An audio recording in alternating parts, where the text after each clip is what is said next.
बड़े भाग्यशाली हैं मां नर्मदा के तट पर रहने वाले आप सब,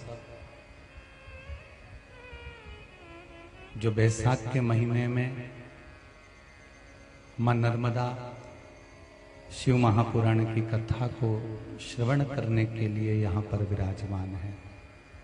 आपको बाबा देवाधिदेव महादेव की कृपा सदा बनी रहे और आप ऐसे ही कथा का तत्व ग्रहण करते रहे।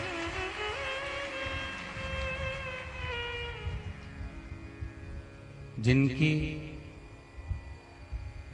पवित्र भूमि पर ये पावन भक्तों के चरण पड़ रहे हैं, ऐसी पुण्यमय धरा को भी नमन करता हूं। ना जाने कितने भक्तों के पांव इस भूमि पर पड़े हैं।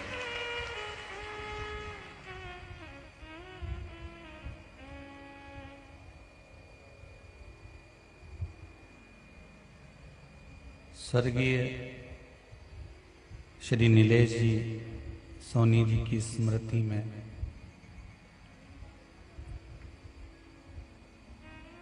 बाबा देवाधिदेव महादेव की कृपा से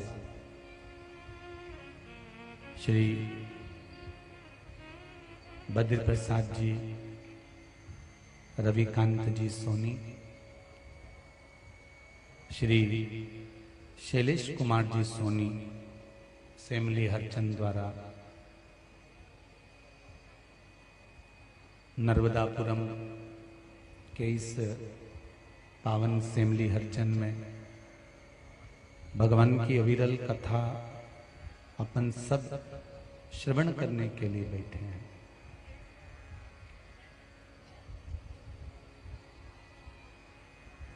जिनकी स्मृति में ये कथा हो रही है, इस व्यासपीठ से मैं इतना जरूर कहूंगा कि नीलेश जी सोनी जी की जो स्मृति में ये पावन शिव महापुराण की कथा हो रही है, वो बालक कोई साधारण नहीं होगा जो जाने के बाद भी शंकर की कथा का रस तत्व ग्रहण करा रहा है।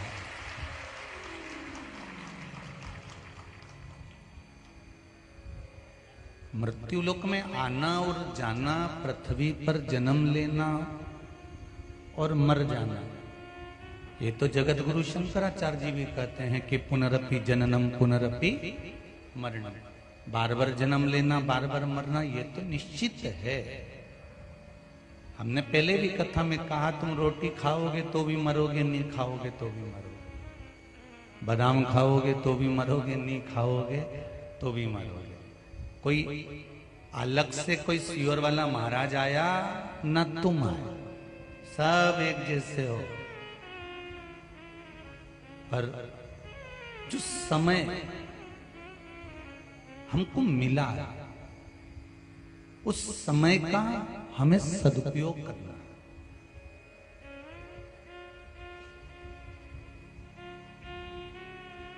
मृत्यु लोक में वापिस हमें जन्म मिले ना मिले, मृत्यु लोक में हम वापिस आए ना आए, पृथ्वी पर हमारा जन्म हो ना हो, ये कोई गारंटी थोड़ी ना है कि तुम वापिस पैदा हो जाओगे, किसी और वाला महाराज वापिस पैदा हो जाएगा। है? कोई जरूरी थोड़ी ना कि वापिस हम जन्म ले लेंगे, नहीं। अभी जो समय मिला है, अभी जो जन्म मिला है, अभी जो हमको प्राप्त हुआ है, इस समय का हमको सदुपयोग करना।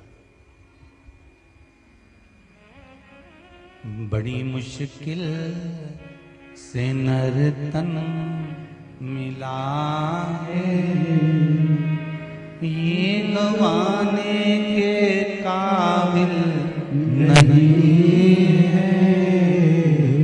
ध्यान हरि का हृदय से न भूलो, ये भुलाने के काबिल नहीं है। बड़ी मुश्किल से ये मनुष्य की देह मिली, मानव का शरीर मिला, और इतनी मुश्किल से मिलने वाला ये मनुष्य का शरीर माता के गर्भ से जब उल्टे लटके हुए थे, दोनों मुष्टिकाएं बंद थी, कितना प्रयास करा, कितनी प्रतिज्ञा करी, कितना निवेदन करा, तब जाकर तो ये शरीर मिला।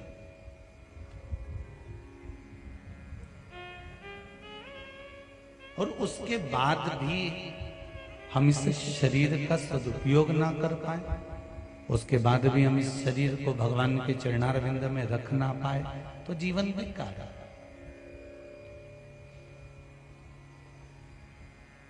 आज अक्षय तृतीया है। आज के दिन किया गया भजन, तप, साधना, स्मरण, निवेदन, भक्ति, भोजन, दान, पुण्य, सत्कर्म अक्षय हो जाता है, मतलब वो कभी समाप्त नहीं हो सकता।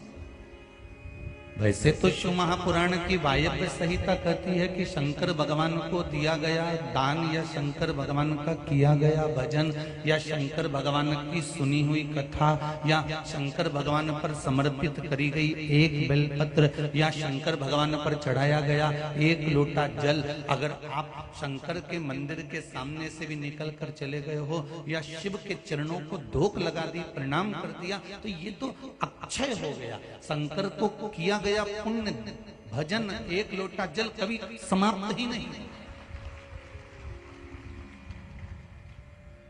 वो अक्षय है, वो अजर और अमर है, उसकी समाप्ति नहीं हो सकती।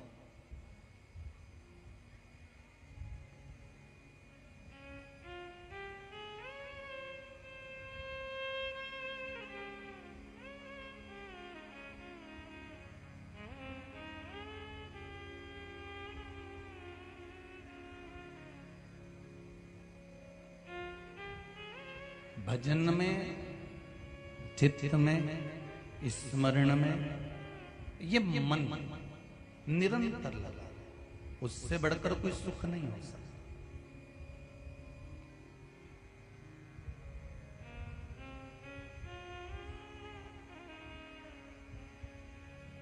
मां नर्मदा शिव महापुराण की कथा सुन रहे हैं आप और हम बैसाख के महीने में।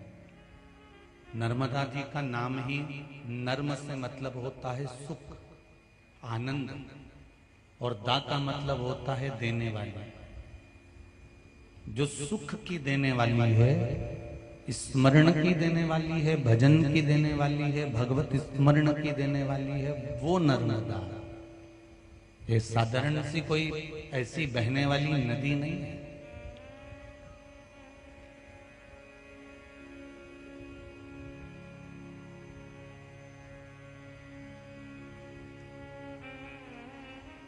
और जिस शिव महापुराण को हम सुनने के लिए बैठे हैं बैसाख के महीने में, ये शिव पुराण भी कुछ साधारण नहीं है।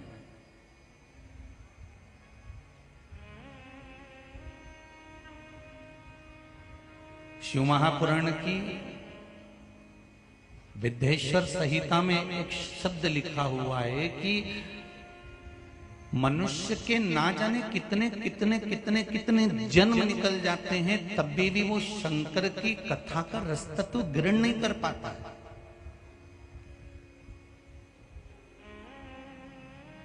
और फिर आखिरी में भटकने के बाद में जब सब दूर डोल लेता है, भटक लेता है, सारे संसार में भटकने के बाद फिर अंत में भगवान शंकर की शरण में आता है, तब जाकर उसको कुछ फल मिलता है।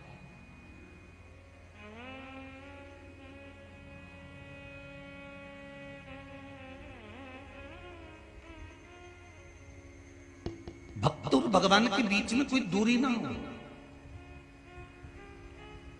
हमको तो ये इतने सारे जो ये बीच बीच में तुम्हारे जो बैरिकेड्स हम खड़े हुए हैं ना तुम्हें रोकने के लिए, ये भी हमको ठीक नहीं लग रहा है।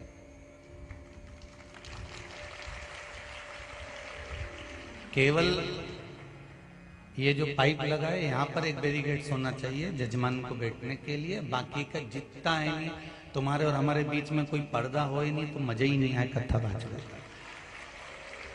और तुम भी वो झरोका में से ऐसे झांक रहे राम,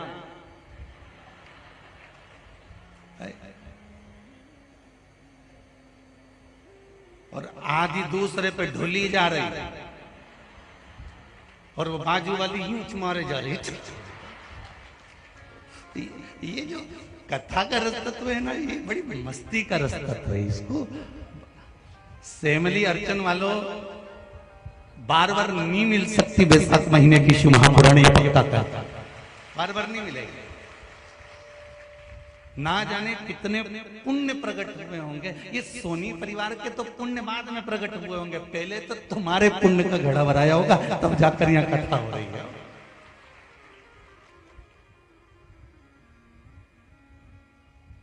पुण्य का घड़ा पहले तुम्हारा भराया। ना जाने इसमें लिखा है किसी बहन ने, हमने तो एक पशुपति व्रत तो कथा के लिए ही करा कि हम पंडाल में कथा सुन लिया। बताओ तुम्हारा पशुपति व्रत सफल हुआ कि नहीं हुआ? अब एक पशुपति व्रत तो तुमने कथा के लिए कर दिया। अब कथा के लिए करा तो भोलेनाथ जी ने सुनी, और जितने बैठे हो ना सबका मन था बस एक बार हमारा गांव में कथा हो जाए, राम हो, एक बार ये पगला महाराज आ जाए, बस एक बार पकड़ाई आ जाए, फिर देखेंगे। वो तो भला हो बस जीवात्मा का जो चली गई, और उसने जो पीछे से जो कथा करवाई है ये सोनी परिवार ने, बहुत बहुत साधुवाद है, बहुत बहुत धन्यवाद है। ये कहीं सुख की अनुभूति।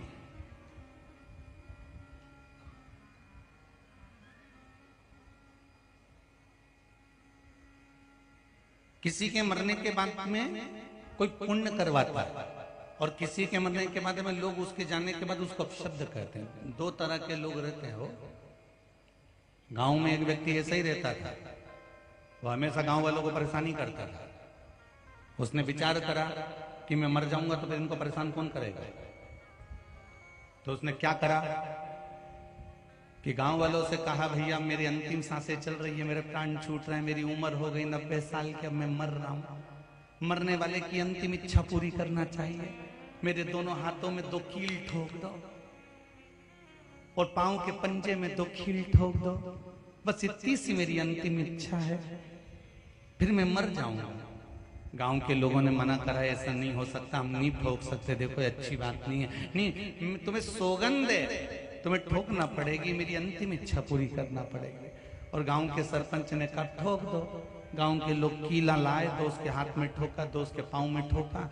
मरने से पहले उसने एक लेटर लिख दिया था कि मैं मरना नहीं चाहता था, गांव के लोगों ने मुझे कील ठोक के मार दिया। उसने कहा जीते जी मैं लोगों को परेशान करा, मरने के बाद कैसे करूंगा। तो उसने आइडिया निकाला कि ऐसे कर सकता।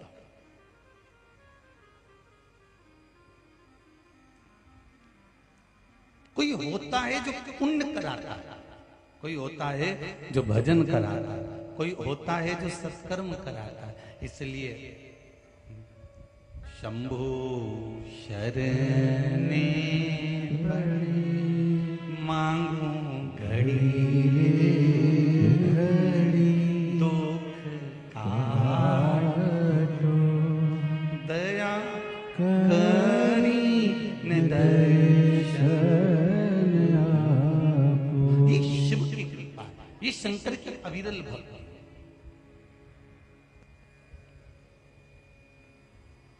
कल कोई कह रहा था कि गुरुजी से कहना कि कल अक्षय तृतीया है ना, तो ब्याह शादी जरा ज्यादा है। तो वो शैलेश भैया है ना, उन्होंने कहा होगा कि गुरुजी से कह देना कि जरा ब्याह शादी ज्यादा है, तो हो सकता है कि पहले दिन कथा में कम लोग आए। पर बापड़ा हो तुम काया गया इतना सारा। अब इन्होंने तो कहा कि पहले दिन कम लोग आवेंगे, ऐसा तो हमारा इतना सा कहना था शैलेश भैया, जितने बैठे हैं इनके भी किसी संबंधी की यहाँ का शादी हो रही होगी। पर संबंध 2 तरह के होते हैं। एक वो संबंध जिसको निभाना था वो वहां चले गया, और एक संबंध जिसको शंकर से निभाना था वो यहाँ आ गया। ये संबंध की बात है।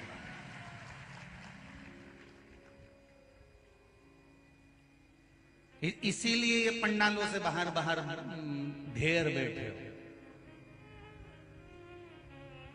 ये शिव मिने तेरे ही भरोसे, ओ बाबा तेरे ही भरोसे, हवा बिच उड़ती जावांगी, बाबा डोर हथो छठी में कटी जावांगी, ओ भोले मैं तेरी पतंग, शंभो मैं तेरी पतंग, हवा बिच उड़ती जावांगी, बाबा डोर हथो छठी ना मैं कटी जावांगी। भगवान से केवल एक संबंध हमको जोड़ना, एक रिश्ता बनाना। और शिव महापुराण की कथा केवल एक संबंध जोड़ने का काम करती है। पशुपति व्रत जब हम करते हैं, पशुपति व्रत जब हम धारण करते हैं, भगवान शंकर की आराधना करते हैं, शिव जी के मंदिर में जाते हैं, सुबह पूजन करते हैं, शाम को 6 दिए लेकर जाते हैं, मीठे का प्रसाद लेकर जाते हैं। जब हम शंकर की आराधना करते हैं तब उस आराधना में, शिव की भक्ति में जब हम शंकर के दीप प्रकट करते हैं तो ये शिव से संबंध जोड़ना है कि हम तुम्हारे हैं और तुम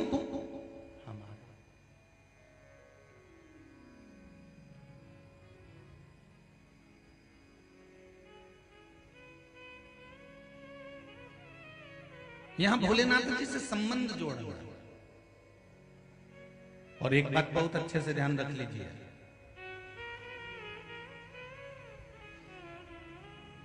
जिन जिन के घर में शादी में गए हो ना, जब दुख का समय आए ना, उनको बुलाकर देखना।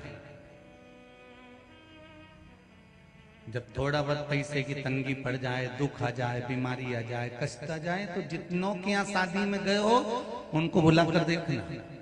और तुम्हारे दुख के समय में एक बार देवाधिदेव महादेव को बुलाकर देखना। दोनों संबंध कहां पर मालूम पड़ेंगे कि वो कहां, वो संबंध आपको मालूम पड़ जाएगा कि कौन सा संबंध किस जगह पर काम आ रहा है।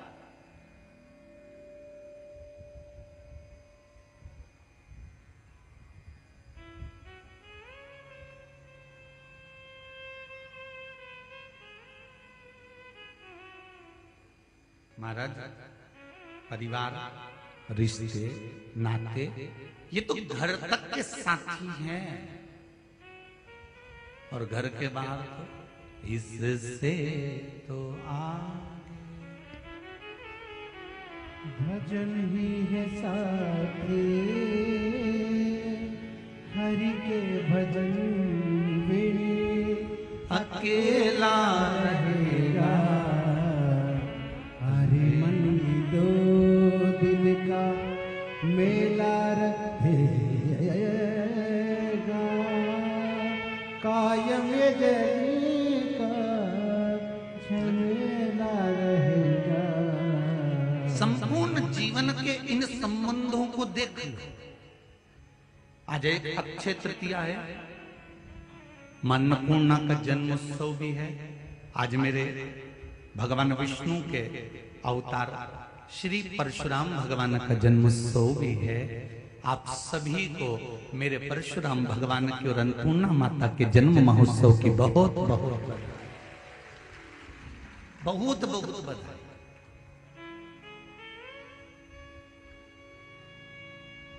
आपको कथा में पहले भी कहा था, राम और परशुराम में एक ही अंतर है। राम जी ने प्रूफ पर प्रूफ दिया।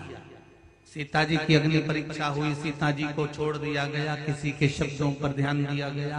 मेरे राम और परशुराम जी में एक अंतर है, राम जी हर समय पर प्रूफ देते रहे, बताते रहे, दुनिया के लोगों को साधते रहे, प्रूफ पर प्रूफ देते रहे।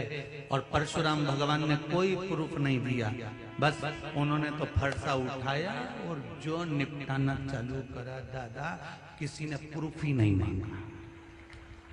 कौन मांगा?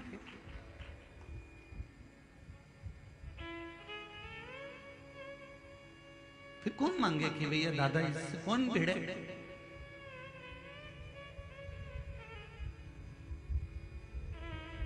भगवान विष्णु ने जो रूप रखे हैं वो साधारण नहीं रखे।